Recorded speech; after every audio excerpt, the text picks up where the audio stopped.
Excellences, Mesdames et Messieurs, Monsieur le Ministre, je suis ravi de revenir à Tunis dans un contexte à la fois passionnant, plein d'enjeux, et je suis ravi d'avoir pu assister dès le début à ce colloque, même si mes compétences en arabe, en tout cas à Fusha, sont encore très limitées. Je n'ai que 3 ans et je ne parle évidemment même pas du Tounsi que je ne maîtrise pas, mais peut-être un jour. En tout cas, voilà, je vais m'exprimer en français. Je vais essayer de vous donner un point de vue sur ces enjeux que nous avons déjà évoqués depuis ce matin et qui concernent à la fois l'ensemble des rives de la Méditerranée, des pays du Nord comme des pays du Sud. Alors, j'interviens en tant que chercheur associé à l'Université libre de Bruxelles, mais également comme membre de la FACM, la Fondation pour l'Assemblée des citoyens et des citoyennes de la Méditerranée, qui est basée à Barcelone et qui a maintenant une petite dizaine d'années d'existence et qui tente de faire émerger un statut de citoyen en Méditerranée et d'essayer de fédérer et de construire un certain nombre de projets culturels et éducatifs avec maintenant une vingtaine de cercles dans les pays de la Méditerranée au nord comme au sud, et je suis en charge de l'organisation du prochain événement qui aura lieu à Barcelone du 7 au 10 novembre et qui s'appelle les Grandes Assises de la Jeunesse en Méditerranée, puisque je pense que dans toutes les questions que nous évoquons à un moment ou à un autre, et en tout cas j'en reparlerai tout à l'heure, la question des jeunesses est au cœur d'un certain nombre de nos enjeux, y compris en termes de sécurité, nous l'avons vu ces dernières années avec Daesh. Alors, je vais essayer de vous donner un panorama relativement succinct et rapide qui est lié en fait au dernier livre que je viens de publier, qui s'appelle Daesh, la suite. Je ne veux inquiéter personne, mais ici nous sommes entre, je dirais, experts et réalistes, et en tout cas personnes qui savent très bien que si Daesh a provisoirement disparu, je dirais que ce qui suivra Daesh nous impose à la fois l'urgence d'une coopération commune Euromed, encore plus forte probablement, car il y a fort à parier que le pire est à venir. Pourquoi je dis ça ? Parce que je pense que dans le contexte que nous vivons actuellement, c'est-à-dire depuis la chute de Raqqa, mais globalement depuis la chute de l'État islamique, nous vivons dans une période de relatif calme à l'échelle européenne. Je n'y voyais pas d'européano-centrisme, mais vous savez très bien, quand il y a un attentat, malheureusement en Europe, la caisse de résonance ou l'impact, que ce soit les attentats en l'occurrence de Paris et de Bruxelles, a toujours un écho extrêmement important, voire malheureusement probablement plus important que quand il a lieu évidemment dans certains pays comme en Irak. Alors cette question évidemment, elle ne doit pas permettre et elle ne doit pas autoriser les Européens à se relâcher au-delà des feux, les printemps arabes, mais également dans un contexte où, comme beaucoup d'intervenants que l'on pouvait voir dans les médias depuis 2018, nous avions ce sentiment que finalement Daesh était mort et que c'était bien ainsi. Ça, c'est une certitude, mais j'avais intitulé au départ mon livre « Daesh est mort, vive Daesh », et puis l'éditeur m'a dit c'est peut-être un peu provoque. En tout cas, ce que je voulais expliquer, c'est que le sens de l'histoire, et ce que nous avons pu analyser depuis maintenant une quarantaine ou une cinquantaine d'années en ce qui concerne le djihadisme, nous a prouvé que malheureusement, au-delà de l'Afghanistan, au-delà de ce qui s'est passé en Algérie, au-delà des Balkans, au-delà de cette tentative de résurrection des 2 califats à Bagdad et à Damas réunis en un seul potentiel territoire sur la terre de Shams, ou ce qu'on appelait en français le Sirak, a duré 3 ans, et j'ai toujours tendance, non pas par provocation, mais en tout cas à considérer ou à dire que si Daesh a été globalement un succès pour ceux qui l'ont lancé, il y avait un certain nombre de raisons, et en rien on ne peut considérer cette situation de cet État islamique venu non pas de nulle part, mais où personne ne l'a véritablement attendu et est arrivé de manière absolument spectaculaire et a pu brasser et attirer un certain nombre de dizaines de milliers de combattants venant du monde entier pour défendre à la fois ces idéaux qui se retournent à la fois contre l'Europe, qui se retournent contre l'ensemble de la Méditerranée et qui se retournent globalement contre l'ensemble des valeurs humaines, et de toutes les avancées spectaculaires qu'on a faites en termes de droits de l'homme depuis la Seconde Guerre mondiale et depuis 1945. Alors, Pourquoi je pense qu'il y a des raisons d'être inquiet et que du coup, dans le cadre de ce colloque comme dans d'autres, il est important de rester extrêmement vigilant, de réfléchir également à la question des préventions de tous les extrémismes violents. C'est parce que, comme peut-être un certain nombre d'entre vous, j'ai lu le rapport du Conseil de sécurité des Nations Unies, même si grands dirigeants de ce monde ont tendance à ne plus accorder beaucoup d'intérêt, je ne citerai personne. Mais en tout cas, ce rapport du 15 juillet 2019 dressait un état des lieux de la situation extrêmement inquiétante. Certes, Daesh version 1 s'est effondré, certes, il n'y a plus cette menace directe tournée à la fois vers l'ensemble des rives de la Méditerranée ou vers d'autres pays dans lequel, et j'en parlerai plus tard, il a essaimé ou il a germé comme une maison mère et des franchises. Mais il y a quelques chiffres qui m'ont alerté évidemment dans ce rapport. On estime aujourd'hui, en tout cas l'ONU, les chiffres de l'ONU estiment qu'il y a environ 30 000 combattants du califat qui ont plus ou moins disparu dans la nature, sur un total de 80 000, entre ceux qui sont morts, ceux qui ont été arrêtés, ceux qui sont rentrés au bercail ou dans leur pays quand ils en ont eu la possibilité et qui sont actuellement en prison. Il y aurait probablement 30 000 combattants qui se sont redispatchés sur ce que j'appelle d'autres terres de régénération ou de résurrection du djihad, type le Sahel, puisqu'on en a parlé déjà ce matin, type un certain nombre de régions traditionnelles comme ce hinterland ou ce heartland qui est notamment l'Afghanistan et qui a toujours été une terre de recyclage de cette idéologie. Et puis on estime aussi, chiffre des Nations Unies, qu'il y a environ 50 millions à 300 millions de dollars de richesse de feu l'État islamique qui sont encore soit présents quelque part en cash, dans des valises, dans des sacs à dos, ou qui sont sur des comptes déguisés ou tenus par des proches d'un certain nombre de ces terroristes encore vivants. Alors, est-ce que Daesh peut être du coup considéré comme mort et que du coup toute menace va se stopper net? Évidemment, personne n'est naïf. On sait très bien que ce djihadisme international que l'on a connu avec Daesh et que l'on a connu avant a malheureusement toujours été dans une forme caméléon, dans une transformation, et que depuis ces premières jeunes années, notamment en Afghanistan, nous avons été toujours dans une stratégie du pire, et que Daesh a voulu faire pire qu'Al-Qaïda. Je repense par exemple aux exécutions capitales qu'il y avait en Irak et en Syrie au moment des plus belles années, entre guillemets, de Daesh, et qui évidemment nous ont choqués au plus intime de nous-mêmes, en particulier évidemment l'ensemble des personnes qui avaient soit un lien, soit connaissaient des familles, soit savaient que de toute façon ces exécutions pouvaient être commises par des jeunes qui venaient de nos propres sociétés et qui avaient soit fait le choix, soit avaient été recrutés, endoctrinés, manipulés ou instrumentalisés, le choix de rejoindre des valeurs qui n'étaient celles d'aucune, pas plus celles d'un pays musulman que d'un pays qui ne l'est pas, d'un pays laïque ou de tout autre pays qu'il y a sur la planète. Alors je dirais que ce phénomène-là de ces jeunes qui sont partis, qui ont été une menace notamment pour l'ensemble des pays de la Méditerranée, n'a pas été un phénomène véritablement nouveau. Il y avait des combattants étrangers qui ont rejoint pour une idéologie, pour un combat, un certain nombre d'autres scènes de guerre. Je repense à la guerre d'Espagne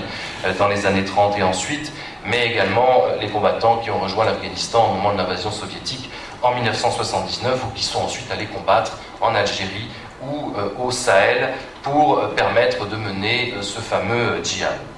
Alors, une fois que l'on a dit ça, je dirais que la Méditerranée au milieu de ça, cette marée nostrum, c'est un peu cette tectonique des plaques géopolitiques et géostratégiques d'où tout part et où tout va et où tout revient en général. La Méditerranée doit aujourd'hui, et elle doit continuer, à assurer notre sécurité et certainement pas l'affaiblir. Donc nous devons, au nord comme au sud, partager à la fois nos problèmes communs et réfléchir à des solutions communes. Certes, si les terreaux n'ont pas été forcément les mêmes, peut-être entre des jeunes qui sont partis rejoindre Daesh depuis la Tunisie ou depuis la Belgique, on peut dresser un certain nombre d'éléments qui sont communs et pour lesquels on peut tous combattre ensemble pour éviter que demain, à la prochaine fenêtre d'opportunité, comme dirait mon ami chercheur Rick Coulsat en Belgique, il y a à nouveau une hémorragie de ces jeunes qui partent rejoindre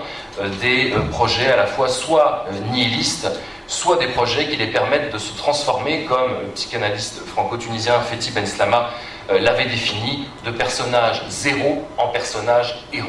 Qu'est-ce qui fait que ces jeunes, à un moment ou à un autre, n'ont plus d'espoir, ni de projet de vie, ni de situation, qui font qu'ils vont rejoindre ces terres pour ensuite, notamment pour les attentats de Paris et de Bruxelles, se retourner contre nous? Cette question des home growers. Comment des jeunes qui ont émergé, qui sont nés,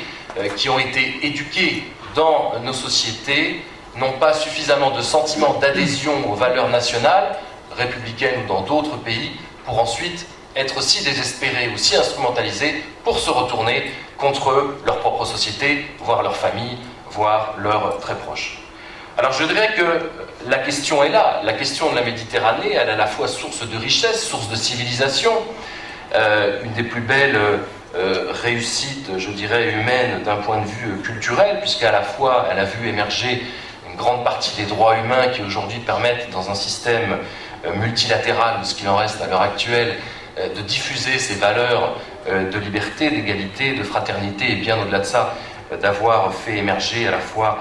l'ensemble des valeurs venant de l'Empire romain, grec ou autres, et qui sont encore aujourd'hui des formes de canon de ce système international qui permet,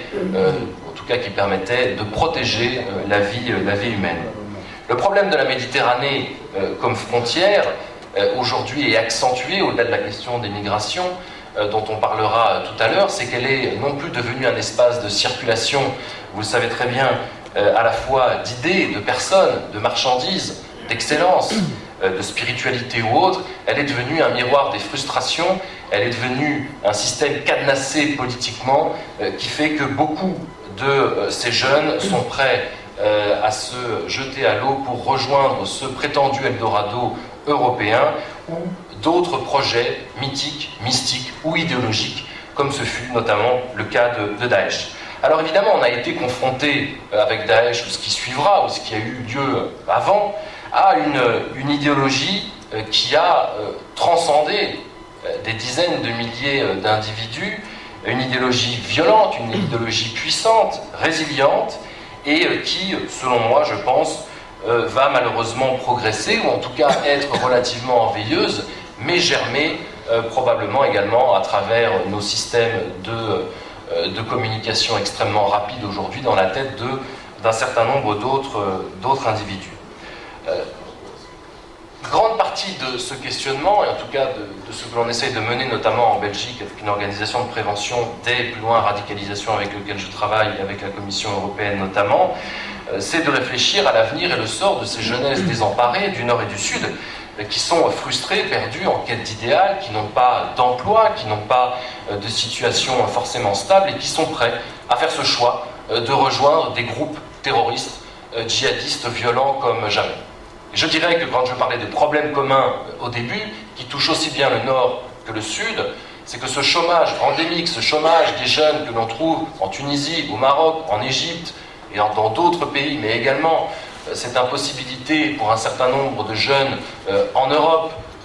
dans les pays du Sud, mais également en France ou en Belgique, s'ils se sentent discriminés, s'il y a évidemment une forte sélection au faciès, comme on a tendance malheureusement à le voir, on se retrouve évidemment dans des situations où nous avons des problèmes communs et nous n'avons pas forcément de solution. En tout cas, ce sont des valeurs qu'il faut diffuser. C'est une question de cohésion sociale, c'est une question d'intégration, entre guillemets, non pas quand on demande aux jeunes issus de l'immigration, comme on a tendance à le dire, cette injonction d'intégration qui n'a aucun sens, puisque ces jeunes sont nés en Europe, sur le sol européen, et on leur demande l'impossible, puisque, a priori, ils sont nés français ou belges, et en tout cas, ils sont européens. Alors, je suis très inquiet par rapport à une marge ou une frange de ces jeunesses qui peuvent être constituées, en tout cas, ce que j'appelle en général une armée de l'ombre ou de réservistes, que ce soit ceux dont je vous ai parlé tout à l'heure qui ont disparu dans la nature, mais probablement aussi beaucoup dans un contexte et dans une société globale, c'est-à-dire mélangeant à la fois les enjeux globaux et locaux, d'un certain nombre de jeunes qui peut-être verront Daesh comme, certains le voient comme une création évidemment de l'Occident, d'autres voient son effondrement comme un complot occidental avec la collaboration d'autres pays arabes qui se seraient soumis ou auraient été achetés par l'Occident. Je crois que du coup, en tout cas dans l'évolution des profils de radicalisation, notamment que nous voyons, nous avons vu notamment après 2015, c'est-à-dire quand on ne pouvait plus partir en Syrie, nous avons eu un spectre beaucoup plus large de gens qui se sont engagés dans l'idéologie et la radicalisation violente,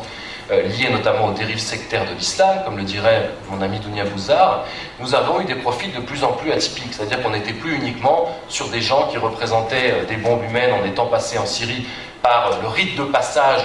obligatoire que pouvait représenter ce voyage initiatique, spirituel et de formation paramilitaire. On s'est retrouvé avec des jeunes qui ont embrassé l'idéologie violente sans être issus de couches, de catégories socio-économiques défavorisées, sans être issus même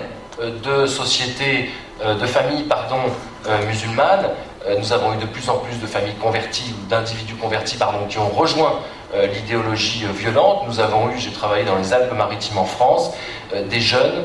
qui n'étaient ni issus de l'immigration ni musulmans au départ, qui étaient enfants d'avocats, enfants de notaires et qui se sont retrouvés, qui se sont convertis, à l'islam, première étape, et qui se sont retrouvés endoctrinés par des schémas de filière ou par Internet dans la radicalisation violente. Alors, je dirais que finalement, ces jeunes qui sont extrêmement soit influençables, soit attirés pour les raisons que j'ai déjà évoquées précédemment par ce type d'extrême, qu'elle soit extrémisme lié au djihadisme, qu'elle soit extrémisme lié aux extrêmes droites aujourd'hui, qui sont extrêmement virulentes en Europe, ou aux extrêmes gauches de manière plus mesurée, elles correspondent aussi à une évolution et à un glissement du monde dans une forme de radicalisation. Nous sommes dans un contexte aujourd'hui où le multilatéralisme n'est plus véritablement à la mode. Vous avez l'émergence de grands leaders politiques qui dirigent le monde et qui font fi du multilatéralisme, qui font fi des Nations Unies, qui font fi de l'Union européenne et qui reviennent à un système de relations bilatérales qui sont plus instables, qui sont plus inquiétantes pour nos sociétés et qui décomplexent. Je ne parle plus des apprentis sorciers djihadistes, je parle de ceux qui aujourd'hui sont décomplexés d'assumer clairement leur position d'extrême droite, radicale et violente, et de ceux qui, décomplexés par un certain nombre de dirigeants politiques qui ont des discours racistes, haineux, a priori devraient être sous le coup de la loi, commettent des attentats contre les communautés musulmanes, que ce soit au Canada, que ce soit en Nouvelle-Zélande, et qui, par un horrible jeu de ping-pong, si je puis ça appeler un jeu, parviennent et finalement réussissent à ce que Daesh existe encore au-delà du territoire, c'est-à-dire qu'un des objectifs de Daesh, c'était de créer des phénomènes de micro-guerre civile dans nos sociétés. Les choses ont émergé, les choses se sont mises en place. Je me souviens, après les attentats de Bruxelles en 2015, quand il y a eu une grande manifestation pour la paix où l'ensemble des Belges, toutes couleurs, toutes identités, toutes cultures confondues, sont venus manifester sur la place de la Bourse, et que des courants d'extrême droite sont arrivés de Flandre et ont pu clairement s'exprimer devant les télés en disant « si ça continue, nous irons tuer des musulmans, nous irons casser de l'arabe, etc. etc. » Il faut bien comprendre que ce qui est en train de se passer en Europe, au-delà de Daesh, perdure dans une tension et dans une polarisation de nos sociétés qui ne concerne plus uniquement le djihadisme, parce que nous sommes à rebours dans nos pays, comme d'ailleurs dans les plans de prévention de la radicalisation, notamment de l'Union européenne. Tout le monde a dans la focale la question du djihadisme, la question de l'extrémisme violent lié aux dérives sectaires de l'islam, mais a probablement sous-estimé la montée dans le même temps de ces extrêmes droites ou de ces extrêmes gauches type Black Blocs au moment des manifestations des Gilets jaunes en France. Alors j'accentue toujours sur la nécessité, dans ce contexte peu rassurant, à la fois ce qu'on a négligé probablement en France entre 2012 et 2015 ou 2016, fier de ne pas avoir été confronté directement aux attentats après ceux de Mohamed Merah à Toulouse et à Montauban. Il faut évidemment continuer à maintenir à la fois les moyens et les capacités et renforcer nos renseignements, mais également les services de proximité locaux. Et ça concerne aussi bien le nord ou le sud de la Méditerranée, que ce soit la radicalisation que ça soit les dérives d'un certain nombre d'individus, elles se nichent dans les poches d'incertitude de la société, pas uniquement dans des espaces spatio-temporels localisés, type un quartier, type une mosquée, mais ça peut être dans des associations culturelles, on a eu ça en France également dans des associations sportives, et tous ces individus disparaissent des écrans radars, des renseignements. Il est important de miser sur la prévention primaire, c'est ce que nous faisons à Bruxelles et en France, avec l'organisation avec laquelle je travaille, ça veut dire travailler avec les écoles, travailler avec les jeunesses, travailler avec les mineurs isolés, travailler dans les prisons contre la récidive, puisqu'on sait très bien que les prisons ne sont pas, et absolument pas, une solution. Elles ont même été un facteur d'accélérateur dans certaines prisons en Belgique. On s'est même retrouvé avec des gardiens de prison qui se sont radicalisés. Donc on est dans une situation où il faut à la fois pouvoir miser sur du sécuritaire, c'est toujours les grands enjeux qu'on a également entre le nord et le sud de la Méditerranée. Le sécuritaire est important, nous en avons fait le choix en 2015 après les attentats de Paris et de Bruxelles. Ça nous a coûté beaucoup d'argent, mais l'opinion attendait cela, l'opinion avait besoin d'être rassurée, voir des militaires à chaque coin de rue, sur des lieux extrêmement sensibles, notamment que ce soit des lieux publics, que ce soit des espaces type salle de concert évidemment, mais également devant des synagogues ou des lieux qui pouvaient devenir ou représenter des cibles idéales, notamment après l'attentat au musée juif de Bruxelles. Je crois qu'il est important aussi, évidemment, dans ce contexte, dans cette articulation de prévention primaire et sécuritaire, d'accentuer évidemment la coopération Euromed, France et Maroc par exemple, au moment des attentats de Paris, France et Tunisie probablement pour les réflexions communes autour notamment du nombre extrêmement important de jeunes qui sont partis rejoindre les rangs de Daesh, mais également dans cette interrogation sur laquelle je n'ai pas le temps de revenir, mais sur la question de ce qu'on appelle les revenants, et ensuite les familles, et puis les enfants qui sont nés là-bas. Comment peut-on gérer ça de manière supranationale, de manière interétatique, parce que finalement les symptômes sont relativement les mêmes. Je crois qu'il est important de soutenir, et c'est ce que nous essayons de faire avec la FACM, de soutenir à la fois les processus démocratisants, et la Tunisie en est, je dirais heureusement et malheureusement le meilleur, mais un des rares, des seuls exemples, puisque feu les printemps arabes, into triple brackets comme on dit en anglais, n'ont pas amené les fruits de ce que leurs instigateurs ou les personnes qui ont porté un certain nombre de révolutions se sont effondrés. Je crois que maintenir, et en tout cas ce que vous faites en Tunisie, s'accrocher à ces processus démocratisants, se battre, mais également soutenir l'avènement de ce que nous essayons de faire à la FACM, de ce citoyen méditerranéen, de cette notion de citoyenneté méditerranéenne, d'un individu libre pour lequel les droits sont respectés, l'égalité des chances dans un contexte économique et social me paraissait tout à fait fondamentale. Je pense encore qu'il faut lutter au-delà des radicalisations locales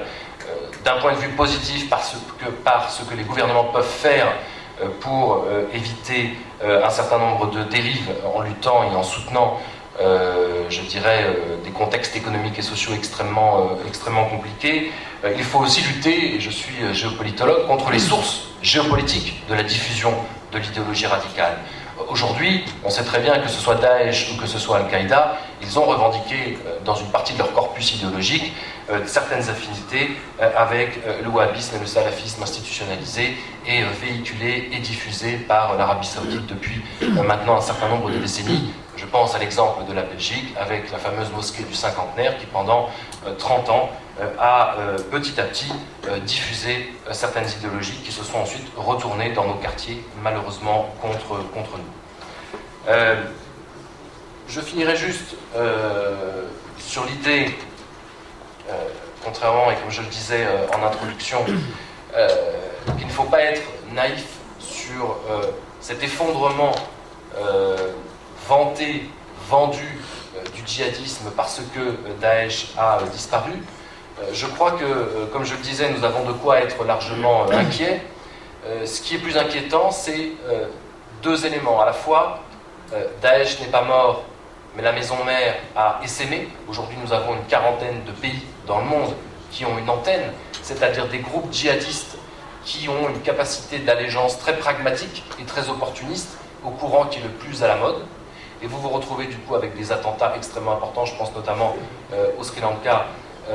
au moment de Pâques contre les églises catholiques, ou dans d'autres pays, que ce soit en Afghanistan, au Pakistan, en Asie, au Sahel,